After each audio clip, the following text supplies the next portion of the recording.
وعلیکم ورحمۃ اللہ وبرکاتہ۔ مفتی صاحب، مسجد کی ٹوپی اور ٹاول استعمال کرنا کیسا ہے؟ حافظ محمد اسعد تمرشا پور سے سوال کرتے ہیں۔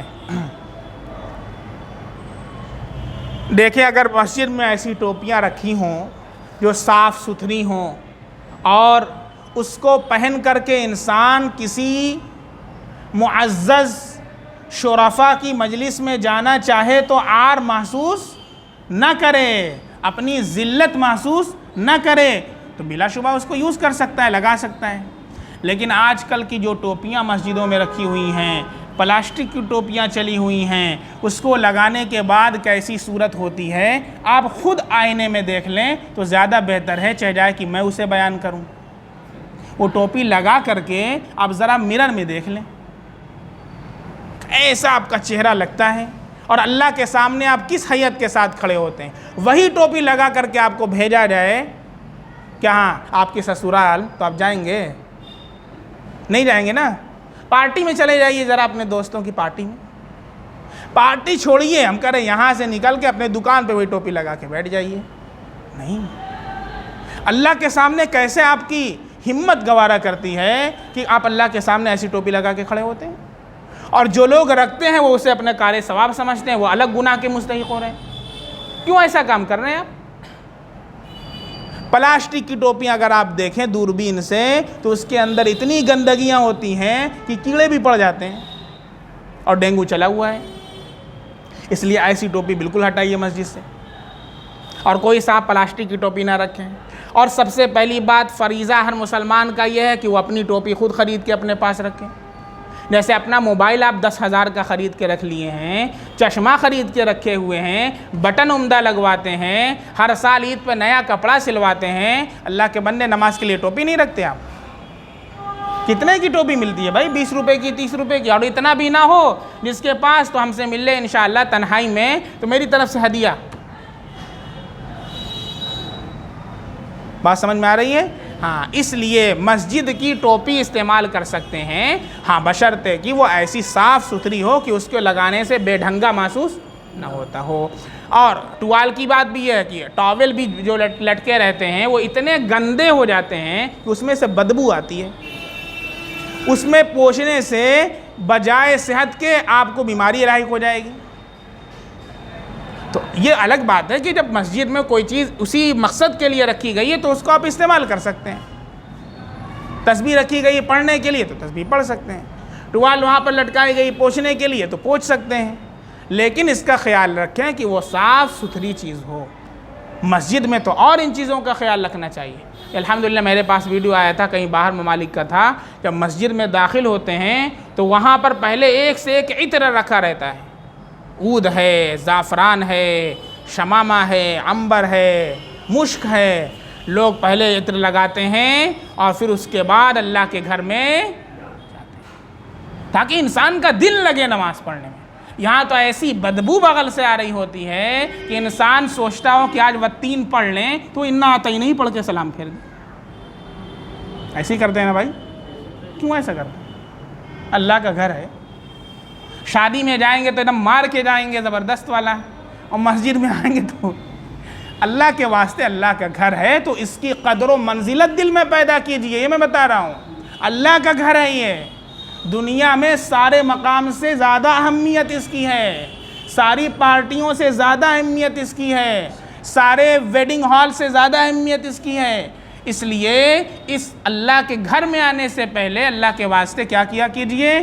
تھوڑا سا خیال رکھا کیجئے۔ اللہ کے نبی صلی اللہ علیہ وسلم بغیر مسواک کے نہیں جاتے تھے۔ لہسن کھا کے آنا منع ہے، پیاز کھا کے آنا منع ہے، کیوں؟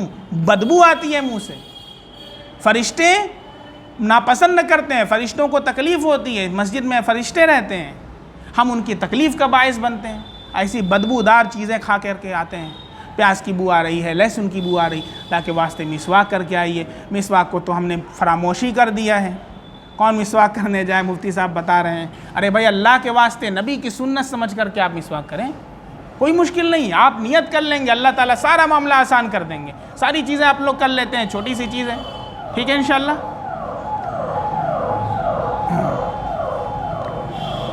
السلام علیکم ورحمۃ اللہ وبرکاتہ۔ میں عبد الرحمن مدھوبنی بہار سے. میرا سوال یہ ہے کہ میں فجر کی نماز سے پہلے ہم نے سنت نہیں پڑھا اس لیے کہ نماز چھوٹ جانے کا امکان تھا, تو کیا فرض نماز کے فوراً بعد سنت نہیں پڑھ سکتے ہیں کیا؟ اس پر تو پورا ویڈیو ہم نے عبد الرحمن صاحب بنوا دیا ہے, آپ اس کو دیکھ لیں کہ فجر کی جماعت اگر چھوٹنے کا اندیشہ ہو اور یہ کہ فجر کی جماعت میں دوسری رکعت کے قاعدہ کی بھی امید نہ ہو, دوسرے رکعت کے جو قاعدہ ہے اس کے بھی ملنے کی امید نہ ہو, تو پھر ایسی صورت میں سنت نہ پڑھے, جماعت میں شامل ہو جائے. اور اگر دوسری رکعت کا قاعدہ بھی مل سکتا ہے تو سنت نہ چھوڑے. اس سنت کی بہت تاکید آئی ہے, اور سنت کہاں پڑھنا ہے؟ اس حصے میں نہیں جہاں جماعت ہو رہی ہے, بلکہ خارجی حصے کے اندر ہم کسی اوٹ میں کسی ستون کے پیچھے ہم پڑھ لیں. اور اگر سنت چھوٹ جائے تو پھر ترمذی شریف کی روایت ہے, میں نے اس سے پہلے بتا دیا تھا کہ جس کی سنت چھوٹ جائے 2 رکعت تو وہ کیا کرے؟ جب سورج طلوع ہو جائے تب اسے پڑھے. فجر کی نماز کے بعد پڑھنا ممنوع ہے, منع ہے پڑھنا جب سنت چھوٹ جائے تو. اس لیے کب پڑھیں گے؟ جب طلوع آفتاب ہو جائے اور مکروہ وقت نکل جائے, جو اشراق کا وقت ہوتا ہے, اس وقت پڑھیں. السلام علیکم مفتی صاحب, جیسے کہ میں ایک کارخانے میں کام کرتا ہوں, اس میں اور کاریگر گانے بجاتے ہیں, کیا اس کا گناہ مجھے بھی ملے گا گانے سننے کا؟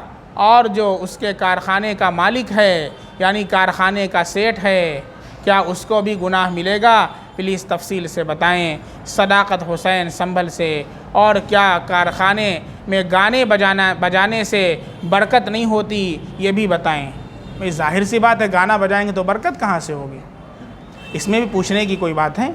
جہاں پر اللہ کے حکم کی خلاف ورزی ہو, جہاں پر حرام چیزوں کا شیوع ہو, تو وہاں پر بے برکتی ہی پھیلے گی. اسی وجہ سے تو مسلمانوں کے کاروبار میں برکت نہیں ہے, پیسے میں برکت نہیں ہے. 50-50 ہزار 1-1 لاکھ سیلری ہے, لیکن پھر بھی برکت نہیں ہے. کیوں؟ اس لیے کہ وہ حرام کے ساتھ ملا کر کے آ رہی ہے. کہیں نہ کہیں حرام ہم کر رہے ہیں, یا تو سن رہے ہیں, گانا سن رہے ہیں, دیکھ رہے ہیں, آنکھوں سے حرام کر رہے ہیں, کمانے میں کہیں نہ کہیں حرام کام ہم کر لے رہے ہیں. اس وجہ سے بے برکتی ہے, اس لیے بالکل بے برکتی ہوگی. اور جو آپ نے سوال کیا ہے کہ دوسرے صاحب بجاتے ہیں کارخانے کے کاریگر, تو مجھے بھی گناہ ملے گا. اگر آپ ان کو روکنے پر قادر ہیں, آپ ان کو روکنے پر قادر ہیں اور آپ نے ان کو نہیں روکا ہے, تب تو آپ کو ملے گا.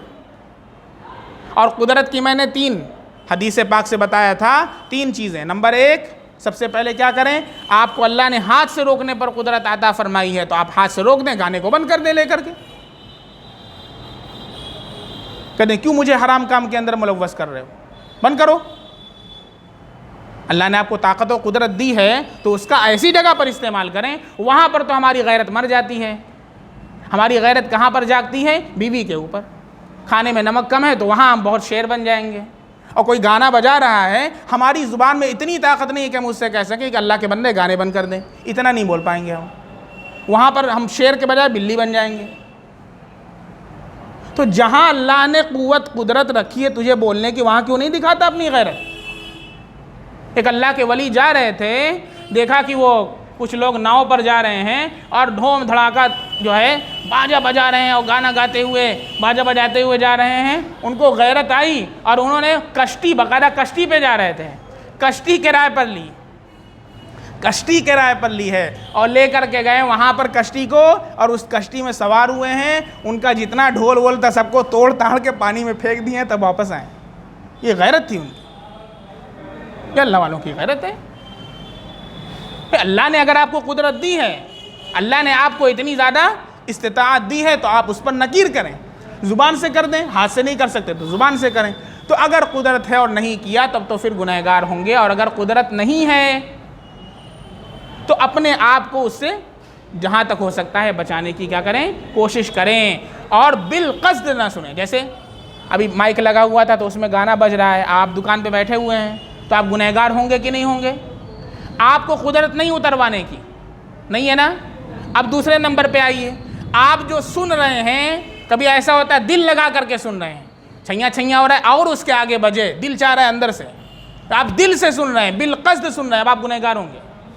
آپ بالقصد نہیں سن رہے ہیں, دل میں استغفار کر رہے ہیں, زبان سے استغفار پڑھ رہے ہیں, استغفر اللہ, اللہ کہاں آ کے پھنس گئے, کتنی جلدی سے چھٹی ملے, کتنی جلدی مائک اترے. اے اللہ ہمیں بچا لے، اے اللہ میں سننا نہیں چاہ رہا ہوں، اے اللہ یہ کان میں آواز جا رہی ہے، اللہ میں کیا کروں؟ جتنا ہو سکے اس پر اپنے آپ جو ہے طبیعت کی ناگواری ہو اور استغفار پڑھتے رہیں تو گناہ نہیں ملے گا۔ اب مالک کے بارے میں پوچھ رہے ہیں، مالک کا بھی یہی حکم ہے کہ اگر مالک کو قدرت ہے، کسی کی کمپنی ہے اس کا مالک ہے تو اس کو تو اتنا پاور ہے ہی کہ وہ منع کر سکتا ہے، تو بالکل ایسا رول جو ہے آپ لگا دیں، کوئی کمپنی کے اندر حرام کام نہ کریں۔ آپ کو قدرت ہے روکنے کی اور پھر بھی نہیں روکتے ہیں تو مالک گنہگار ہوگا۔ اور اگر کوئی ایسے جو سرکاری کمپنی ہے کہ جس میں قانون کی وجہ سے وہ مجبور ہے تو پھر ایسی صورت میں نہیں گنہگار ہوگا۔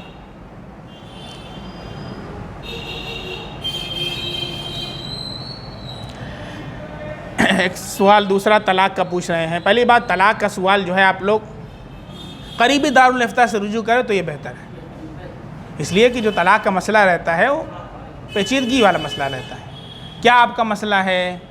آپ قریب کے دارالفتہ میں جائیں، وہاں کے جو قریبی مدرسہ ہے وہاں پر جائیں، وہاں کے مفتیان کرام کے سامنے آپ بیان دیں اور پھر وہ جیسا مناسب سمجھیں گے اس طریقے سے آپ کو شریعت کا حکم بتلا دیں گے۔ تو یہ پوچھ رہے ہیں، یہ کسی دوست نے ان سے پوچھا ہے کہ آپ کی شادی ہو گئی ہے تو شوہر نے کہا کہ چھوڑ بھی دیا ہے، اب دوسری کرنے والا ہوں، حالانکہ اس نے اپنے دوست سے جھوٹ بولا، بیوی کو چھوڑا نہیں تھا۔ دوسرا مسئلہ یہ ہے کہ شوہر نے کئی دفعہ بیوی کو کال کیا، بیوی نے کال ریسیو نہیں کیا تو شوہر نے غصے میں کہا ہٹ تیری حرام کی، کیا ان دونوں صورتوں میں طلاق ہو جائے گی؟ دونوں ہی صورتوں میں جملے زبان سے اچانک نکالے ہیں، بنا سوچے سمجھے۔ منور حسین جھارکھنڈ سے۔ یہ دوسرا والا جو ہے اس سے تو طلاق واقع نہیں ہوگی، اور پہلی صورت میں آپ کو مفتیان کرام کے سامنے جانا پڑے گا، اور اس لیے میں کہتا ہوں کہ طلاق کے مسئلے میں بہت حساسیت کا مظاہرہ کریں۔ یہ طلاق کوئی کھیل نہیں ہے کہ جب چاہیں یوں ہی مذاق کر لیا اور کہہ دیا۔ میں نے بتایا اس سے پہلے بھی تفصیل سے اس پر کلام کیا ہے، اس لیے آپ حضرات طلاق کے سلسلے میں بہت ہی زیادہ سنجیدگی کا مظاہرہ کریں، اس طرح کا کوئی لفظ نہ نکالا کریں۔ اگر یقینی طور پر کتنی طلاق ہوئی ہے، میاں بیوی کے بیچ میں کافی دن پہلے بحث ہو گئی تھی، اس میں کچھ الفاظ ایسے نکالے تھے، اس دوران مسئلہ پتہ نہیں کیا، اب بھول گئے ہیں، اب کیا کریں؟ اگر خدا نخواستہ 3 ہو گئی ہو تو اللہ کو راضی بنائے رکھنے کے لیے کیا اختیار کرنا ہوگا؟ یہ ساری باتیں آپ کو بتائی جائیں گی دارالفتہ میں، آپ وہاں پر جائیں۔ السلام علیکم ورحمۃ اللہ وبرکاتہ۔ مفتی صاحب سوال یہ ہے کہ مولانا خلیل الرحمن سجاد نعمانی صاحب دامت برکاتہم العالیہ کی طرف سے یہ خط آیا ہے کہ مسجدوں میں قنوت نازلہ پڑھنا شروع کیا جائے، اس کے متعلق کیا فرماتے ہیں؟ بھائی صرف ایک عالم کی طرف سے نہیں بلکہ جو ہے جو امت کے بڑے علماء ہیں ان کی طرف سے اگر یہ جو بات آ جائے، جو بڑے دارالفتہ ہیں، دارالعلوم ہے اور اسی طریقے سے شاہی مراد آباد ہے اور جو امت کے بڑے بڑے جو مکاتب فکر ہیں ان کی طرف سے بات آ جائے تو پھر ساری مسجدوں میں قنوت نازلہ کا اہتمام کیا جائے گا انشاءاللہ، صرف ایک آدمی کہنے سے نہیں۔ ٹھیک ہے، سبحان اللہ بحمدہ، سبحانک اللہم بحمدک، اشہد ان لا الہ الا انت، استغفرک و اتوب الیک۔ سبحان ربک رب العزۃ عما یصفون، وسلام علی المرسلین والحمد